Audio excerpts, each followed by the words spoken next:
Okay, I wanted this to be straight and from the heart with no planning, but then Windows didn't start recording until 45 seconds or a minute into the first version of this that I did. Then I noticed my dog standing behind me staring at me, so I had to go get her bed, so that ruined the second one. Yeah, lie down, Bella.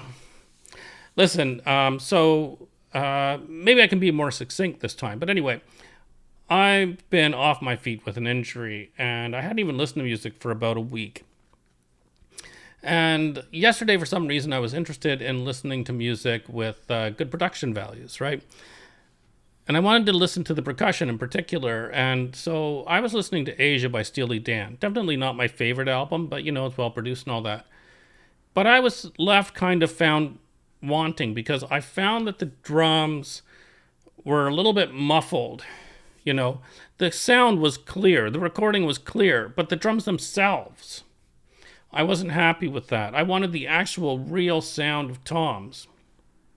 And so I did some research. What album has very natural sounding percussion in it? And this album by Can showed up.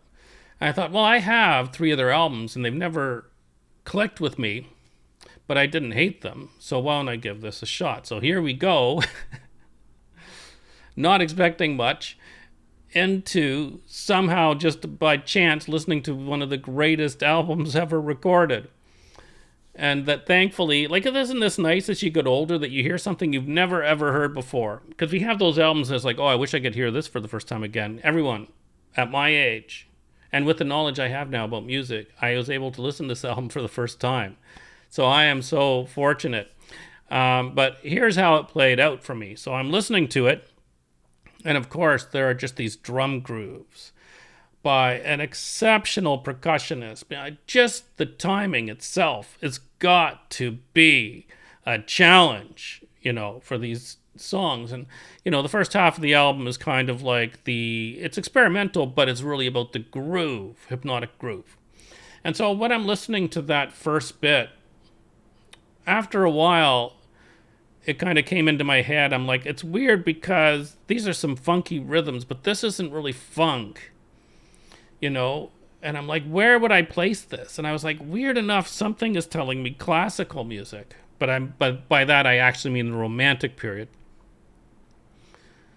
And this is going through my mind, and I'm hearing all this stuff, and I'm like, no, there is obviously some classical training here. And everything that they're doing is intentional. And they're obviously great musicians as well, but they're not showing off. They're not like, here, we can play in any mode, and we can play as fast as we want, and here we're doing all this stuff. And at the end of the day, with stuff like that, I was like, that's great that you did that. What was the reason? What did you communicate to me, right? But anyway, yeah, I got into my head. I was like, no, this is kind of reminding me of the Romantic period, but why? Now, my favorite composer, and who I think, in my opinion, is the greatest composer of all time, is Robert Schumann. And I had to think about it when I was like, why am I getting a Schumann vibe out of this? And then I realized, why do I love Robert Schumann's music, in particular Papillon Carnival? Now,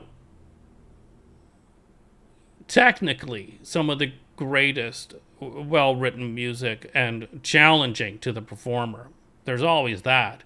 But more important to me, and something that always I think is the reason I listen to Robert Schumann's music, is that he is communicating an emotion to you. If you listen to Carnival and all these little pieces, each one has an emotion that they are conveying, and each emotion is slightly different. That's an incredible talent. And when you get through everything on this album, you have experienced so many different types of emotions. Now, these guys were very smart, because they realized we record now and we have a studio and we have all this equipment. It is part of our instrument. So another thing that went on in my mind was, if these guys produced this themselves, which it seems dumb to think that anyone could produce it for them, but then they are one of the greatest recording artists of all time, right? And sure enough, I think the band, it sounds like they produced and recorded it themselves. Wow, right? So what I'm getting at, like, I don't listen to a lot of prog, right? And I don't listen to a lot of modern, complicated music. I don't really care how many modes you can play in. I don't care about complicated time signatures so much. I want something that conveys something to me. And the simplest music can do that, right? But there is that other realm that Bach and Schumann and John Coltrane fit into, where the music is challenging, but it also is communicating something emotional to you with every note. And that's the stuff that really attracts me.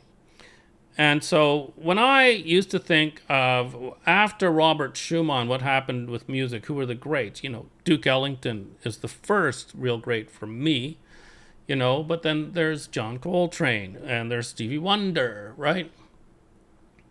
Jeff Beck in some perspectives, but he wasn't a huge songwriter. He was more, just a great live performer and in the studio. So, Can is the first thing that has really hit me that seems like a bit of a successor to Robert Schumann. And then it crossed my mind, is like, yeah, if someone like Robert Schumann was around at that point in time, he also, I believe, would have had the opinion of, we are not just playing regular instruments. We have a studio. We have equipment where we can do all these new things. And most importantly, we can communicate new emotions through this that were not possible before. And that's what Can did with this album. That's what makes it so great to me. I do have some prog music and stuff, and I do put it on.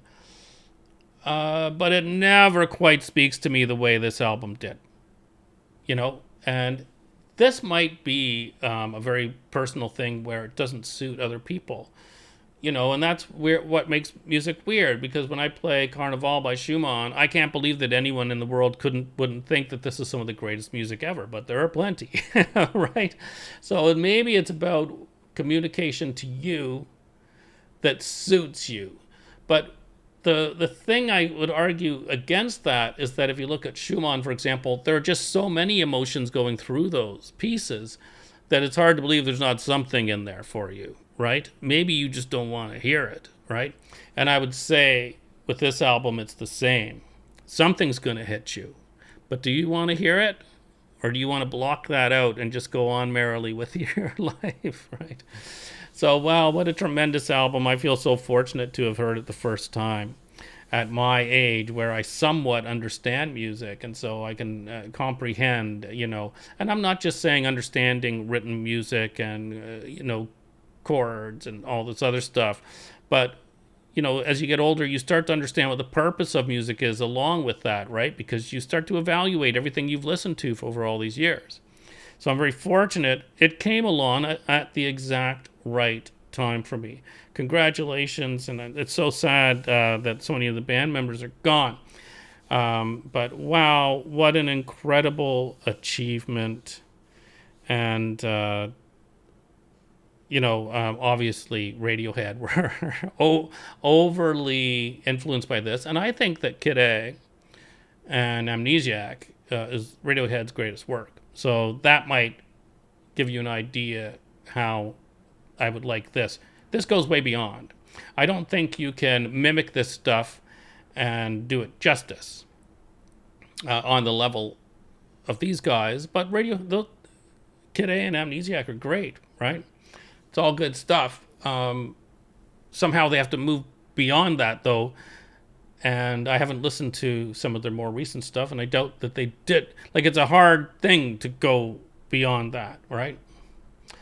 Anyway, I think that's all of my opinions about it. Another classic recording to add in to listening to every once in a while, and I appreciate it. Anyway, back I go to staying off my feet for another few weeks. Have a good day.